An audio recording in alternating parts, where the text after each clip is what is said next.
চালাও পানসি বেলঘরিয়া, এটি কিন্তু একটি মজার প্রবাদ বাক্য। এটির সাথে কিন্তু জড়িয়ে রয়েছে বেলঘরিয়ার গৌরবময় ইতিহাস।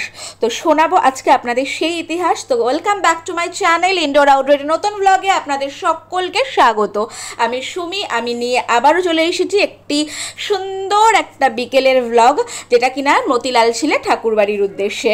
তো ঊনবিংশ শতকের কিছু বাবু কালচারের ওপর যেসব রাজারা ছিল তাদের কিন্তু গড়ে উঠেছিল কিছু বাগান বাড়ি, যেমন বরানগর, তারপর আরিয়াদহ এবং বেলঘরিয়াতে। কিছু কিছু বাগান বাড়িগুলো এখন আর নেই, সেগুলো নষ্ট হয়ে গিয়েছে। কিন্তু তার মধ্যে বিটি রোডে যেটা রয়েছে মতিলাল ছিলে ঠাকুরবাড়ি, সেখানে কিন্তু এখনও নিত্য ঠাকুর দালানে পুজো হওয়া থেকে এখন এই বাগান বাড়িগুলো মন্দির ট্রাস্টের আন্ডারে চলে গিয়েছে। তো কিন্তু দেখো বাগান বাড়ির সেই পুরনো লিচু গাছের মধ্যে থোকে থোকে লিচু ধরে রয়েছে, বহু পুরনো আম গাছে আম হয়ে রয়েছে। আর এই হলো গিয়ে মাছের পুকুর। আগেকার দিনে রাজারা থাকতো না, যে আসতো এসে যেসব তোমার নৌকো করে পানসির কথাটা যে তোমাদের বলছিলাম, যে পানসি মানে এক ধরনের নৌকো, সেই নৌকায় চেপে সেই সময়কার জমিদার এবং বাবু টাইপের যেসব লোকেরা ছিল তারা আসতো ফুর্তির উল্লাস গলায় ঢেলে এই বাগান বাড়িতে মজলিস এথর আনন্দ করতে। আর বাগান বাড়ি মানেই তো থাকবে বেশ গাছগাছালা, শান্ত পরিবেশ, পুকুর যেখানে বসে আরাম করে মাছ ধরা যাবে, একটা দারুণ ব্যাপার। তো এখন তো সেসব জমিদাররা বেঁচে নেই, সেগুলো এখন মন্দির ট্রাস্টের আন্ডারে চলে গিয়েছে। তো এখানে এখন একটা জগন্নাথ প্রভুর মন্দিরও রয়েছে, সেটা তোমাদের সাথে শেয়ার করব। আর এই পুকুরটা এখন এখানে মাছ ধরা নিষিদ্ধ। এই ঠাকুর দেবতার এসে থেকে মাছের এখানে এখন মাছ ধরা যায় না। তো বিকেলবেলা প্রচুর খুদেদের নিয়ে তার বাবা মারা ভিড় জমায়, এখানে মাছ দেখে, এবার মাছকে খেতেও দেয়, দিয়ে আনন্দ করে।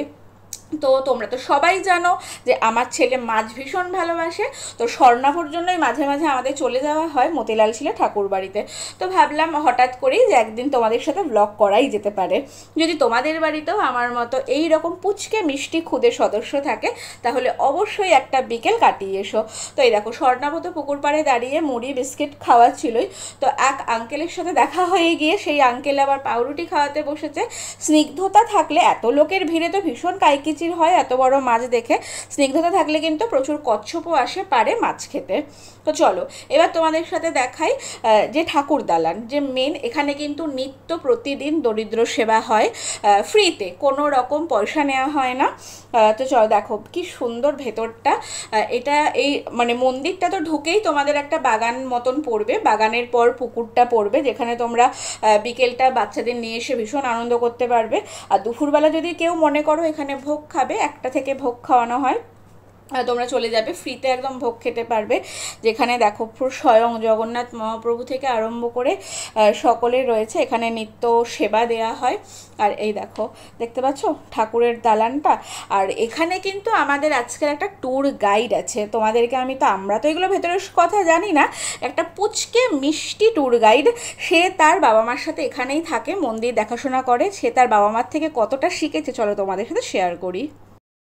হ্যাঁ, এখানে আবার ডাইনোসরও থাকতো। আগে ডাইনোসর থাকতো, আর এখন কে থাকে? তুমি থাকো।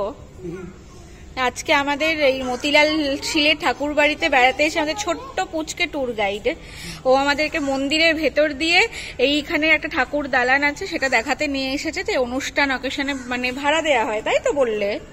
সেখানে এখানে রান্না হয়, এখানে সবাইকে বসে খাওয়ানো হয়। দেখুন পুরো পাখা লাগানো ব্যাপারগুলো রয়েছে। এই বড় লম্বা ঠাকুর দালান, ও আমাদেরকে সব এখান থেকে পুজো দিতে ঢোকে। ওই যে মেন মন্দিরটা যে আপনাদেরকে কিছুক্ষণ আগে দেখালাম, জগন্নাথ প্রভু রয়েছে, তো এখান থেকে ঠাকুর মশাই প্রবেশ করে পুজোটা দেয়। তো ও আজকে আমাদের সব। তোমার নাম কি বাবা? হ্যাঁ, শিবাংশী। তুমি এখানে থাকো? আচ্ছা, তোমার মা বাবা কি এখানে কোনো কিছু কাজকর্ম করে নাকি? তোমার দাদু কাজ করে। আচ্ছা, ওর দাদু এখানের হয়তো মন্দিরের কোনো সেবায়েত রয়েছেন। ও আজকে আমাদেরকে সুন্দর আমাকে এই যে স্বর্ণাভকে নিয়ে এসেছে দেখাতে।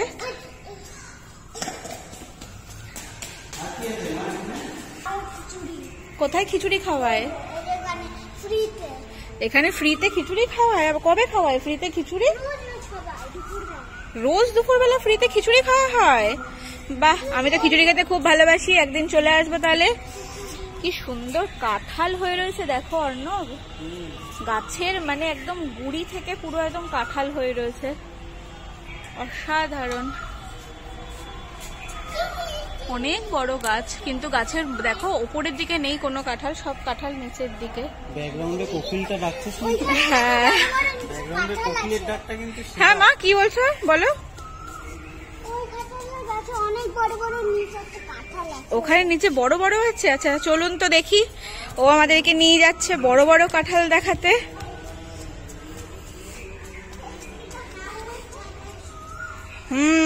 সত্যিই তো বেশ বড় বড় কাঁঠাল হয়ে রয়েছে এই গাছটাতে। আবার বাপরে, এই দিকের কাঁঠালগুলো তো পুরো একদম মেঝে ছুঁয়ে রয়েছে। আচ্ছা নাবজি, নেবে নেবে দেখছি। বাহ কত বড়, একটা তো পুরো মাটিতে ঝুলছে। ওড়ালে তো তার জন্য তুমি এটা খাবে। হ্যাঁ ভাই দিয়েছে দিদিকে পয়লা বৈশাখ উপলক্ষে। হ্যাঁ তুমি আমাদেরকে এত সুন্দর করে ঘোরালে, এত সুন্দর করে দেখালে সবটা। হ্যাঁ টাটা বাই বাই, আবার আসলে আবার ভালো করে ঘোরাবে হ্যাঁ আমাদেরকে। আর তো সেই মিষ্টি খুদের গল্প শুনে তো বেশ আপনাদের ভালোই লাগলো নিশ্চয়ই। হ্যাঁ তারপর কিন্তু আমার আর পেট মানছিল না, পেটে ছুঁচো ডন মারছিল। সোজা চলে এসেছি বেলঘরিয়ায় আসবো আর মায়ের কাছে আসবো না, সেটা হতে পারে না। সোজা চলে এসেছি মা বাবার কাছে। আমার তো আবদার অভিযোগ সবের জায়গা ওই একটাই, যতদিন মা বাবা বেঁচে আছে সেই ভালোবাসার জায়গা আমার একটাই। বাবাকে ফোন করে বলে দিলাম আজকে হবে মাটন আর মায়ের হাতের পাতলা পাতলা সাদা পরোটা। তো চলুন ভালো করে আজকে মাটনটা রান্না করতে হবে, কারণ আমার হাজব্যান্ড হলো মাটন লাভার। তো একদম কড়া নির্দেশ এসেছে ওপার থেকে, একদম মাটনটা যেন কষা কষা রান্না হয়। তো আজকে ডিনার করে তারপর বাড়ি যাব।